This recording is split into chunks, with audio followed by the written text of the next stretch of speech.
창세기 2장 7절부터 9절까지 다 같이 합독하겠습니다. 시작. 여호와 하나님이 땅에 흙으로 사람을 지으시고 생기를 그 코에 불어넣으시니 사람이 생명이 되니라. 여호와 하나님이 동방의 에덴을 선을 창설하시고 그 지으신 사람을 거기에 두시니라. 여호와 하나님이 그 땅에서 보기에 아름답고 먹기에 좋은 나무가 나게 하시니 동산 가운데는 생명나무와 선악을 알게 하는 나무도 있더라. 오늘은 본문에서 사람은 무엇으로 살아가는 존재인가 하는 제목으로 같이 은혜 나누고자 합니다. 우리 두 번 이렇게 고백합시다. 하나님은 남자와 여자를 창조하셨다. 두 번 시작. 하나님은 남자와 여자를 창조하셨다. 하나님은 남자와 여자를 창조하셨다. 아멘. 창세기 1장 27절에 하나님이 자기 형상 곧 하나님의 형상대로 사람을 창조하시되 남자와 여자를 창조하시고 하나님이 그들에게 복을 주시고 생육하고 번성하라 모든 만물을 다스리고 지배하고 정복하라 이렇게 하셨습니다. 그래서 우리 인간은 하나님의 근본 형상의 그 모습대로 짐을 받은 존재들입니다. 그러니까 우리는 누구를 닮았느냐? 하나님을 닮은 존재라는 것입니다. 아멘. 그래서 우리 인간은 영이 있고 인격 혼을 가지고 있는 존재입니다. 그래서 이게 아주 굉장히 복잡합니다. 사람이 살아가는 게 아주 단순한 문제가 아니에요. 초등학교 때는 직선을 배우고 또 직선들이 또 면을 배우고 그 다음에 조금 더 고급 과정 가게 되면 한 차원이 추가가 된 XY축에서 1차원 함수를 배우다가 XYG 세 축이 되는 공간 도형을 배우게 되면은 그때부터는 이제 굉장히 어려워집니다. 한 차원이 추가될 때마다 아주 그게 굉장히 복잡해집니다. 단순한 문제가 아닙니다.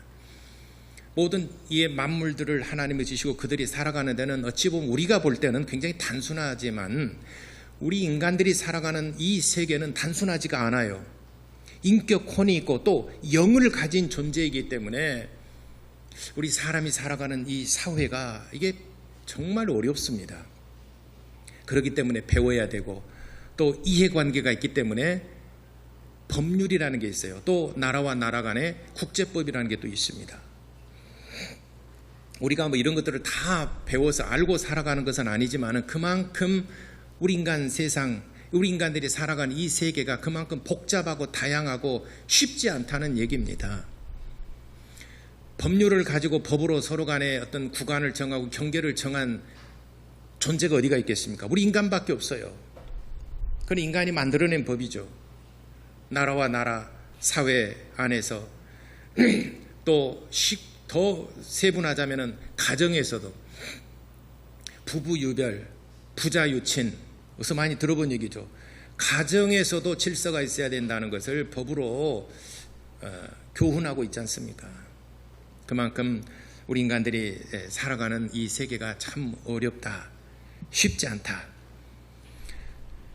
그래서 오늘 이 시간에는 사람은 무엇으로 살아가는 존재인가? 짧은 시간이면 같이 한번 은혜 나누고자 합니다. 사실 사람은 무엇으로 사는가? 이 제목은 톨스토이의 그 단편 소설 제목입니다. 톨스토이는 아주 굉장히 신실한 크리스찬입니다. 톨스토이 작품 하나하나가 소설이라기보다는 어찌 보면 설교의 장편 설교와도 같은 내용들입니다. 부활도 그렇고 이 앞전에 제가 설교할 때 사람에게 얼마나 많은 땅이 필요한가, 이것도 그 톨스토이의 작품인데 참 크리스찬들이 가져야 될 어떤 그 마음의 자세랄지 이런 것들을 소설로 썼지만은 어찌 보면 한편의 설교와도 같습니다. 오늘 또 사람이 무엇으로 사는가, 이것도 톨스토이의 그 소설 작품인데 어찌 보면 소설이라기보다는 이것도 설교의 한 편이고 우리에게 교훈하는 바가 있습니다. 그 내용을 잠깐 살펴보자면은 하늘에 이 미하엘이라는 천사가 있었는데 하나님의 뜻을 거역하고 그리고 날개를 잃어버렸습니다. 천사가 날개를 잃어버렸다는 것은 좀 비극이지 않습니까? 하나님의 뜻을 거역한 뒤에 날개를 잃어버리고 그리고 이 인간 세상에 형벌을 받았습니다. 인간 세상으로 내려왔어요. 근데 날개가 없어요. 그러면서 신이 그렇게 말합니다. 내가 3가지 숙제를 줄 터인데 이 3가지 문제를 네가 풀면은 내가 너를 다시 하늘로 끌어올려서 날개를 회복시켜 주겠다라고 얘기를 합니다. 그래서 미하엘 천사가 이 인간 세계에 이게 추방, 좌천에 당했는데 3가지 숙제를 냈는데 그 3가지 숙제 중에서 첫 번째가 뭐냐? 사람 속에는 무엇이 있는지 알아가지고 와라. 사람들 마음속에 뭐가 담겨 있는지 그걸 알아가지고 와라. 두 번째, 사람에게 허락되지 않은 것이 무엇인지 알아가지고 와라. 세 번째, 사람은 무엇으로 사는지 알아가지고 와라. 결론은 이렇습니다. 사람의 마음속에 무엇이 있는가? 결론은 이렇습니다. 하나님을 사랑하고 하나님을 알고자 하는 열망이 있다는 것을 압니다. 미하엘 천사가. 우리 미하엘 천사가 사람들 시몬 부부를 통해서 이것을 깨닫습니다. 시몬 부부가 등장을 하는데 그 부부의 삶을 통해서 미하엘 천사가 가만 그 부부의 삶을 들여다보니까 인간의 마음속에는 하나님을 열망하고 하나님을 사랑하는 마음이, 사랑하고자 하는 마음이 있더라는 것이죠. 두 번째, 답을 말하자면 사람은 사람에게 허락되지 않은 것이 무엇인가? 이걸 두 번째 답은 미래를 보는 지혜가 없음을 알았습니다.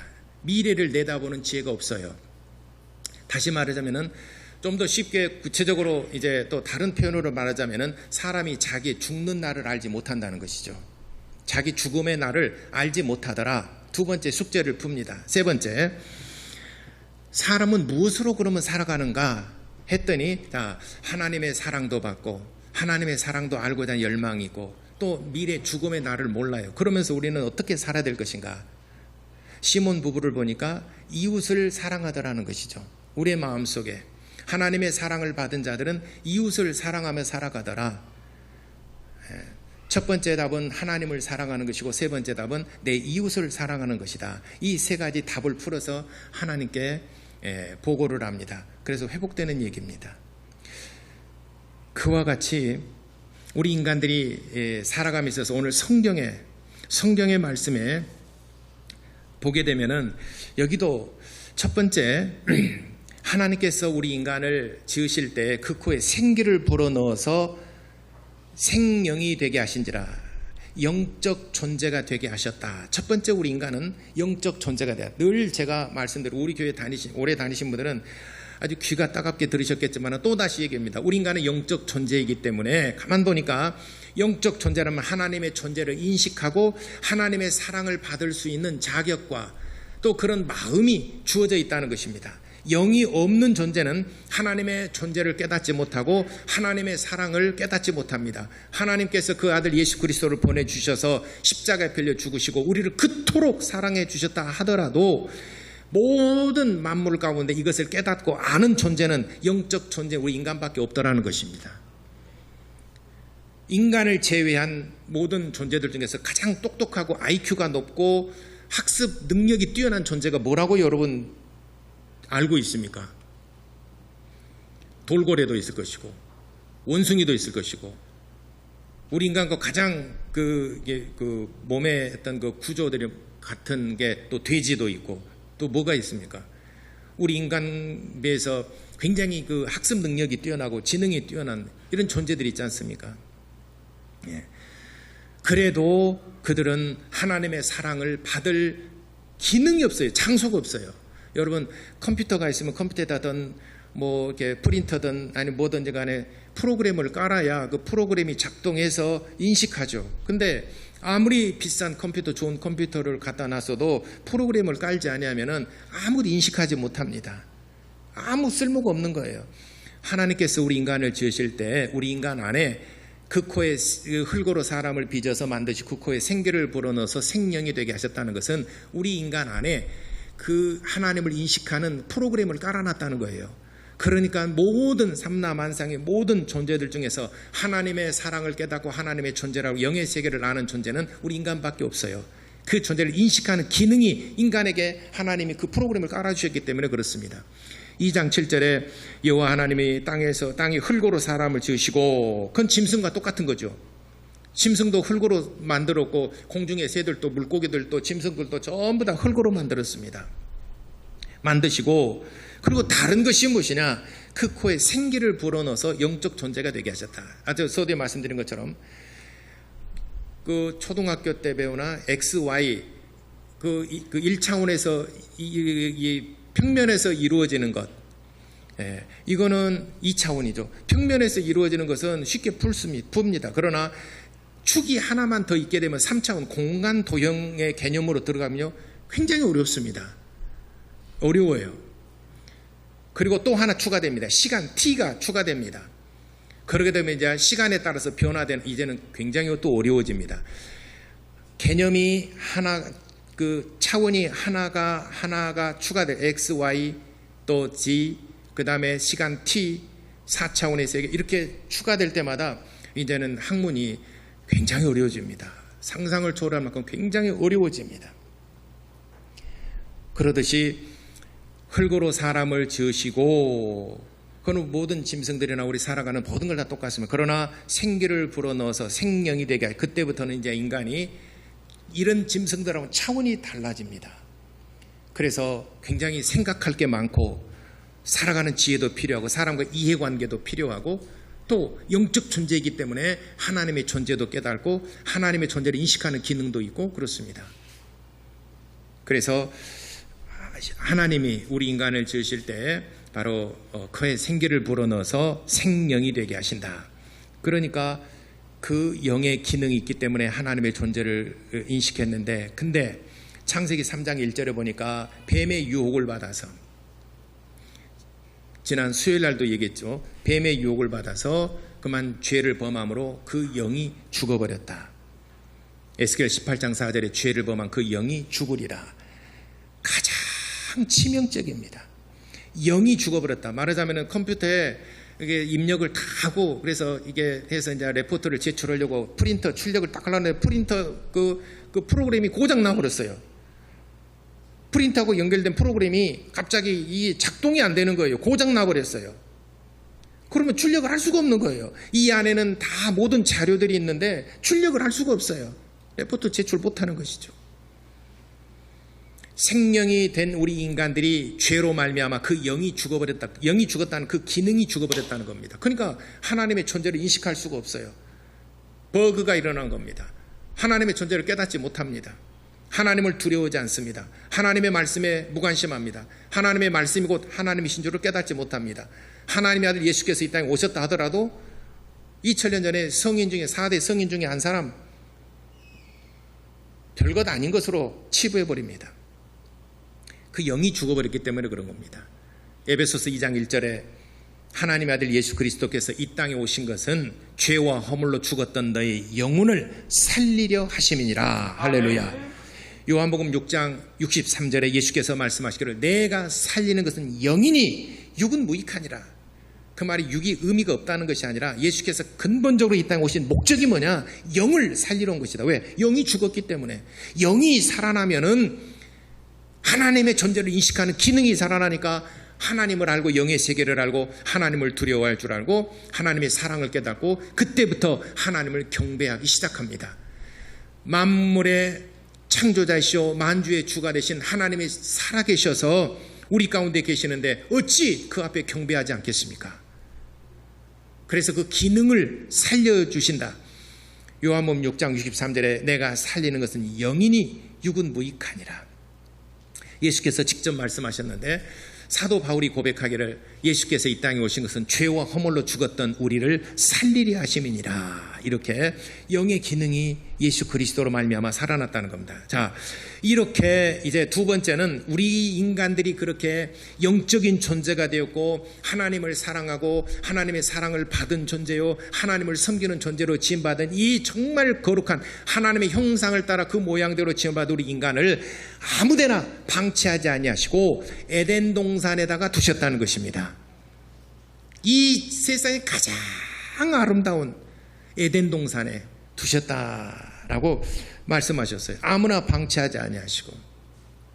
노아 시대 때에 세상이 죄악의 관영함을 보시고 하나님이 인간 지으셨음을 한탄할 정도로 인간들 사이에 죄악이 그렇게 만연해 있습니다. 그래서 하나님께서 인간들을 지면에서 다 쓸어버리리라, 다 죽이리라, 물로서 다 죽이리라 이렇게 작정하시고 노아와 그의 가족들에게만 말씀했습니다.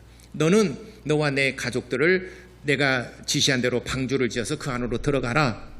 네가 다 지은 날까지는 내가 멸하지 아니하리라. 네가 방주를 다 짓고 그리고 네 가족들이 들어간 이후에 문을 닫은 다음부터 내가 지면에 있는 호흡하는 모든 것들을 전부 다 쓸어버리리라 하셨습니다. 그러니까 이 세상에서 다 이렇게 죄악이 관영하고 이 세상이 하나님을 대적하고 하는 세상 중에서도 하나님을 경외하고 하나님을 사랑하냐 따로 구별해서 노아의 방주 안에 두셨다는 것입니다. 아브라함과 그의 자손들을 적과 꿀이 흐르는 가나안 땅에 두시고자 하나님이 그를 부르시고 인도하신 것입니다. 하나님의 사람들을 그냥 아무렇게나 방치해 두지 아니하시고 가장 좋은 곳으로 가장 안전한 곳으로 하나님께서는 인도하시고 거기에 두시고자 하는 것입니다. 아멘. 아담과 하와를 에덴 동산에 두셨어요. 오늘 예수 그리스도로 말미암아 구원받은 저와 여러분들을 세상 가운데로 그대로 방치해 놔두게 되면은 여러분도 세상 사람 돼버립니다. 우리도 어떤 방법이 없는 거예요. 그렇기 때문에 구원의 방주와 같은 교회 안에 두시고자 하는 것입니다. 그래서 하나님께서 여러분들을 부르신 겁니다. 세상 가운데서 부르신 거예요. 그래서 교회는 에클레시아라고 하는 말인데 에클레시아는 하나님께서 불러서 구별했다라고 하는 말입니다. 저 사람들 저기서 불러서 한 그룹을 이루게 하였다라고 하는 것이 에클레시아, 교회라는 말입니다. 구원받은 저와 여러분들을 그냥 세상 가운데 죄악이 관영하는 세상 가운데 방치하지 아니하시고 우리를 교회 안에 불러주셔서 구원의 방주 안에 불러주셔서 교회의 머리는 예수 그리스도시오 예수 그리스도로 말미암아 우리는 하나님의 생명을 얻는 것이 바로 교회 구성원이 되는 것입니다. 아무데나 방치하지 아니하시고 교회 안에 두시고자 하는 것입니다. 노아 시대 때 노아와 그 가족들을 방주 안에 두었듯이 아브라함과 그의 후손들을 적과 꿀이 흐르는 가나안 땅에 두셨듯이 구원받은 저와 여러분들을 교회 안에 두시고자 하는 것입니다. 여기서 빠져나가지 마시고 여러분들이 주의려면 교회 안에 에클레시아 교회 안에서 안전한 곳에서 하나님을 경배하시기를 바랍니다. 아멘. 그렇지 않으면 우리가 만일 교회가 없다면 우리도 어떤 집이 없는 것과 같이 생명이 위험합니다. 여러분 가정이라는 게 뭡니까? 내가 보호받는 곳이지 않습니까? 내가 행복을 느끼는 곳이고 행복을 누리는 것이고 안전한 곳이고 여러분 가정이 그러지 않습니까? 근데 여러분 가정이 없어요. 그럼 짐승들처럼 살아가는 겁니다. 이곳에 저 떠돌아다니면서 그냥 살아가는 겁니다. 보호막이가 없어요. 그래서 하나님께서는 구원받은 영혼들을 교회 안에다 가장 안전한 곳으로 생명이 풍성한 곳으로 하나님께서는 인도하셔서 거기에다가 두시고자 하는 것입니다. 그러므로 여러분 교회 안에 머무르시게 되시기를 바랍니다. 아멘. 그래서 예수께서 내가 마태복음 16장 16절로부터 베드로의 고백 주는 그리스도시요 살아계신 하나님의 아들이시니다 라고는 신앙의 고백 위에 내가 교회를 세우리니 이 세상의 권세가 이기지 못하리라. 음부의 권세가 이기지 못하리라. 악의 세력들이 이 교회를 결단코 이기지 못하리라. 그런데 예수께서 교회를 세우실 것에 대해서 말씀하셨습니다. 마태복음 16장에. 그래서 교회 안에 있을 때 우리의 믿음이 성장하고 안전한 곳이고 양육을 받는 곳이고 구원의 방주인 것입니다. 어떠한 일이 있더라도 여러분 교회 밖으로 나가지 마시기를 바랍니다. 아멘. 내가 이 말하니까 끝나고 밥도 먹으러 안 가고 이제 교회 그냥 떠나면 안 되겠다. 그런 의미가 아닙니다. 아시겠죠? 대답을 안 하시니까. 예. 자, 마지막 이제 세 번째는 에덴 동산 안에 하나님께서 지으신 사람, 영적 존재가 생기로부터 영적 존재가 되게 하셨어요. 그리고 안전한 곳에 하나님이 두셨어요. 에덴 동산에 가장 아름다운 곳에 하나님께서 두셨어요. 꼭 그들에게 주신 하나님의 축복이 또 뭐냐? 선택의 권리를 주신 것입니다. 에덴에 보니까 중앙에 생명나무가 있고 선악과가 있다라고 그랬습니다. 네가 임의적으로 다 먹되 이 선악을 알게는 나무 실과만 먹지 말아라. 선택을 주셨어요. 선택할 수 있는 권리를 주셨습니다. 하나님께서 선악과를 먹던 아니 먹던 생명과를 먹던 아니 먹던 하나님께서는 그에게 선택할 수 있는 권리를 주셨습니다. 선택할 권리를 주셨다는 것은 그것에 따르는 책임도 내가 져야 된다는 양면성을 가지고 있는 것입니다.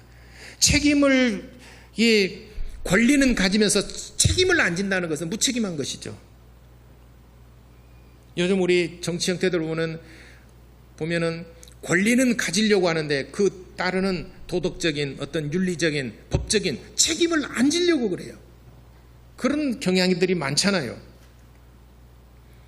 그러나 내가 무엇을 선택하고 내가 어떤 가질 수 있는 권리를 갖는단 말은 그 이면에는 동전의 양면성처럼 반드시 거기에 따른 책임도 내가 져야 된다는 것입니다. 도덕적인 것, 윤리적인 것, 사회적인 모든 책임도 내가 져야 된다는 것입니다. 내가 무슨 어떤 권리를 선택할 수 있는 권리를 갖다가 뭐든지 다 가져도 된다는 내 것도 내 것이고 네 것도 내 것이고 모든 것 다 내 것이고 다른 사람들은 피해를 가고 다른 사람은 그것에 대해서 정말 피눈물 나게 하고 나만 이익 얻으면 됐다. 그럴 수도 있어요. 그렇지만 거기에 따르는 모든 법적인 책임, 도덕적인 윤리적인 책임도 함께 져야 된다는 겁니다. 근데 가지려고만 했지 책임을 지려고 하지 않아요. 오늘 선악과를 먹을 수도 있고 먹지 않을 수도 있고 에덴 동산에 있는 모든 나무 실과 네가 임의적으로 먹되 이 15장 17절 2장 17절을 보니까 선악을 알게 하는 나무 실과만은 먹지 말아라. 이것을 먹는 날 네가 정령 죽으리라. 이걸 먹지 말라고 그랬습니다. 그럴지라도 아담이 이것을 먹을 수 있는 권리도 있고 먹지 않을 거예요. 만약에 먹는다면 그 책임을 져야 되는 겁니다. 만약에 선악과를 다 먹었다면 그 책임을 지는 겁니다. 근데 그렇게 됐지 않습니까? 하와가 선악과를 먹고 남편에게 줬습니다. 같이 먹었습니다. 책임을 진 겁니다.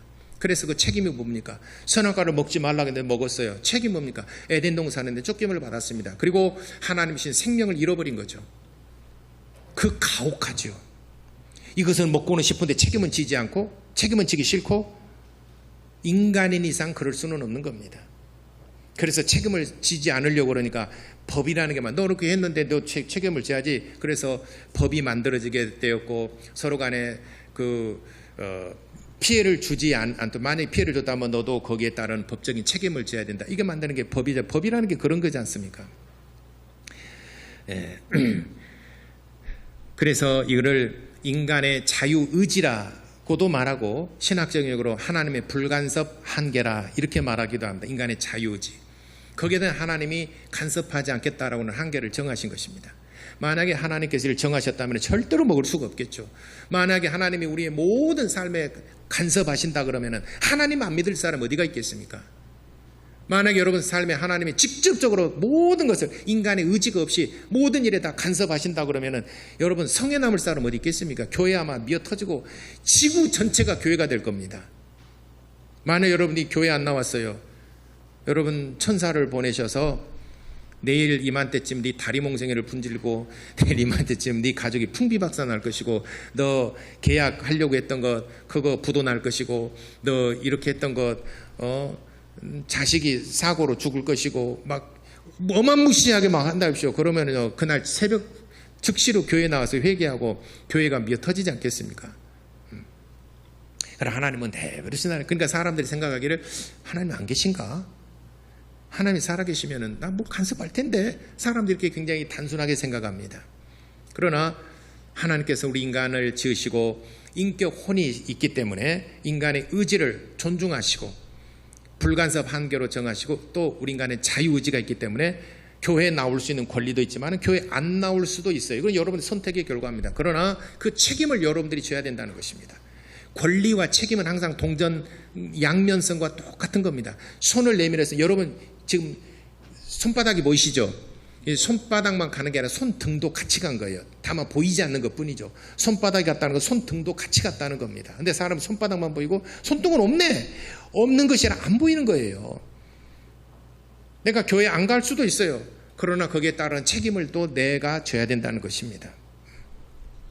그렇게 해서 그 톨스토이의 사람은 무엇으로 사는가 마지막 보니까 사람은 이웃을 사랑하는 존재, 하나님의 사랑을 받았으면 하나님의 사랑을 베푸는 곳이 어디냐, 내 이웃이다 하는 것을 깨달았다는 것입니다. 그래서 미하일 천사가 회복이 되었다잖아요. 근데 어찌 보면 이게 소설이지만은 정말 설교의 한 편과도 같습니다. 그래서 하나님께서 우리의 삶을 회복시켜 주셨고 이제는 잃어버렸던 내 영혼, 잃어버렸던 내 영을 살려주셨으니 내 기능이 살아나서 이제는 여러분들이 영의 기능이 살아났으니까 하나님을 적극적으로 섬기고 하나님을 영화롭게 하며 하나님을 잘 섬겨야 되지 않겠습니까? 그리고 내 이웃을 내 몸과 같이 살피라. 내 이웃을 내 몸과 같이 보살피고 베풀며 섬기며 살아가라. 이것을 깨달았다는 거죠. 우리 인간사의 사람이 이게 참 복잡한 구조, 복잡한데 세 가지로 딱 요약하게 되면 그겁니다. 우리 인간은 하나님의 사랑을 받은 존재, 또 우리 인간은 예수 그리스도를 필요로 하는 존재, 하나님의, 그리고 우리 미래를 알 수 없잖아요. 그렇지만 우리 대비하는 지혜, 그리고 내 이웃을 사랑하는 존재. 인간 내면의 세계에 무엇이 있는가, 인간은 어떻게 살아가야 하는가, 옳은가 하는 것을 톨스토이 작품 사람은 무엇으로 사는가에도 말했지만 오늘 이 성경 본문을 통해서도 우리에게 말씀하시는 것입니다. 그러므로 우리 사랑하는 성도 여러분, 정말 하나님의 사랑을 받고 내 이웃을 내 몸처럼 베풀며 섬기며 살아가는 참 인간답고 또 그리스도인답고 아름다운 성도의 삶을 사시기를 예수 이름으로 축원합니다. 아멘. 기도하겠습니다. 시간에 우리 다 같이 기도할 때, 그래서 신명기 30장 19절에 복과 저주와 생명과 사망을 내 앞에 두었은즉 너와 내 자손이 살기 위해서 복과 생명을 택하라, 이렇게 말씀했습니다. 그래서 사람은 하나님의 사랑을 받아야 사는 존재이고 스스로 죽음을 절대로 초월할 수 없는 존재임을 깨닫고 하나님을 잘 섬기며 살아가는 그런 신자가 되도록 우리 다 같이 기도하시겠습니다.